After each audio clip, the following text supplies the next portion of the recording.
اگر لیعلمون سے آپ حیات ثابت کریں کہ علم کے لیے حیات کا ہونا ضروری ہے، تو پھر حضرت عائشہ سماع کی نفی کیوں کر رہی ہیں؟ پھر سماع کے لیے بھی آپ آگے سے کہہ رہے ہیں، پھر آٹومیٹک سماع کا مسئلہ آ جائے گا۔ بھئی حضرت عائشہ نے صرف سماع کی نفی نہیں کی، گویا کہ انہوں نے ان کی حیات کی بھی نفی کر دی۔ تب تو آگے فرمایا، یہ بخاری کی حدیث ہے، آپ نے حدیث ادھوری پڑھی ہے، پوری حدیث پڑھیے۔ حدیث یہ بخاری شریف میں کئی مقامات پر آئی ہے، میں جس کا حوالہ دے رہا ہوں آپ دیکھ سکتے ہیں، یہ حدیث نمبر 3978 ہے۔ حضرت عائشہ آگے فرماتی ہے، انک لا تسمع الموتى ولا تسمع الصم الدعاء، پوری آیت پڑھی، اور پھر سورہ فاتر کی آیت پڑھی، وما انت بمسمع من فی القبور، یہ قبروں میں جو پڑے ہیں، جو مردہ ہیں، آپ انہیں نہیں سنا سکتے۔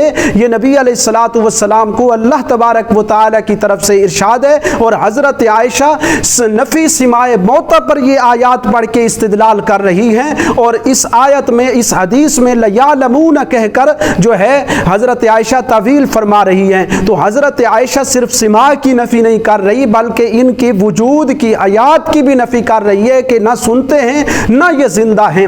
پھر آپ نے کہا کہ جیسے میں کہوں کہ میری یہ بات جو میں نے اب کی ہے آپ سن رہے ہیں، تو یہ کرامت کیسے ہوئی؟ بات سنیں، آپ کے سامنے ایسا بندہ بیٹھا ہے جو آپ کا شاگرد ہے، آپ کے سامعین میں سے جو بالکل بہرا ہے، کبھی اس نے سنا ہی نہیں ہے، سننے کی صلاحیت بھی نہیں ہے، اگر وہ سن لے تو مولانا صاحب آپ کیا کہیں گے؟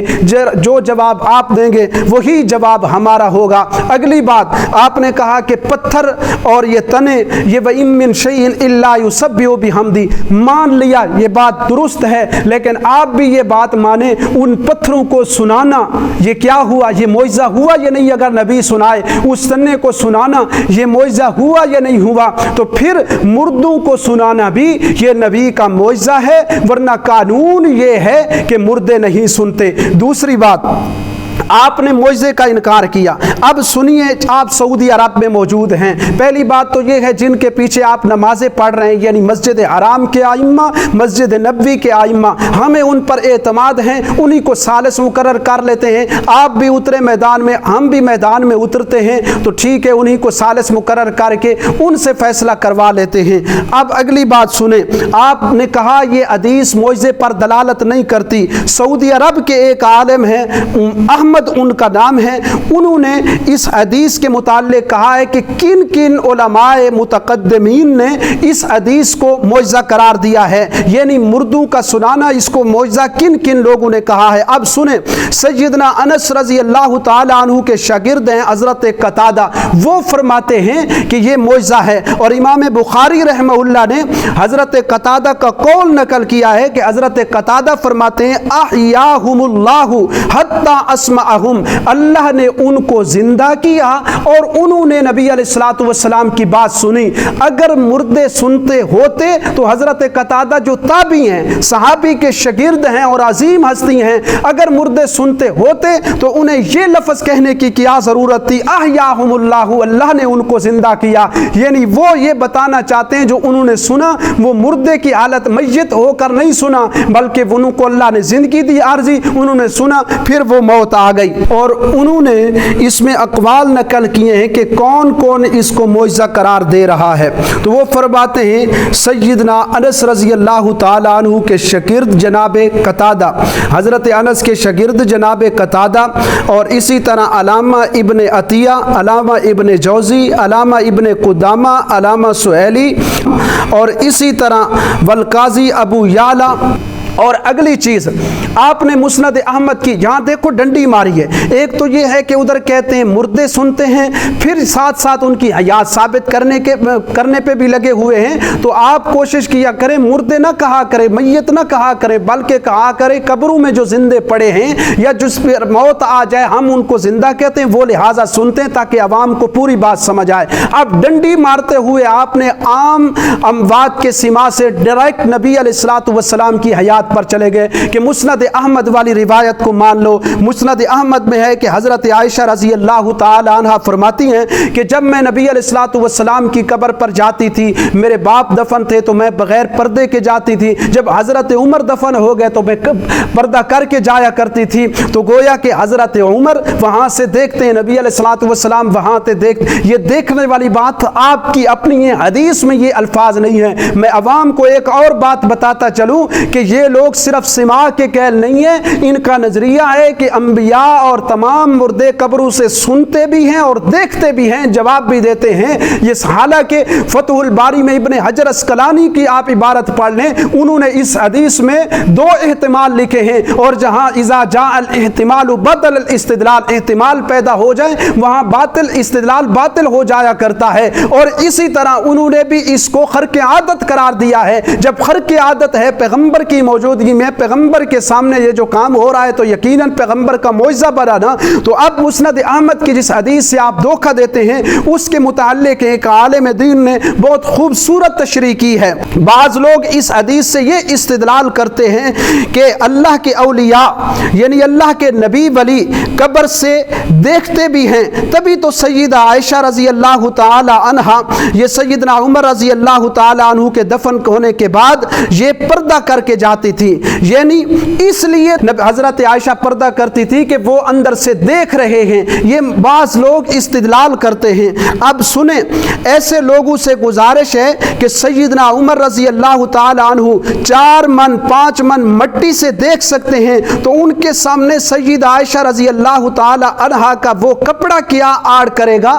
یعنی قبر کی مٹی سے دیکھ سکتے ہیں، حضرت عائشہ جو پردہ بنا کے آئی ہیں کپڑے کا، اس کپڑے سے نہیں دیکھ سکتے۔ اللہ کے بندو، عوام کو دھوکہ مت دو، جو قبر کی مٹی سے دیکھ سکتا ہے اس کے سامنے کپڑا کیا چیز ہے؟ یہ دھوکہ ہے۔ حضرت عائشہ رضی اللہ تعالی یہ کام کرتی تھی، حضرت عائشہ کا یہ طبی معاملہ تھا، ان کے ذہن میں حضرت سیدنا عمر رضی اللہ تعالی عنہ کا مرتبہ اور مقام تھا، اور حیا کی وجہ سے وہ ایسا کیا کرتی تھی۔ اللہ تبارک و تعالی ایسے فتنوں سے ہمیں محفوظ فرمائے۔ وآخر دعوانا ان الحمد للہ رب العالمین۔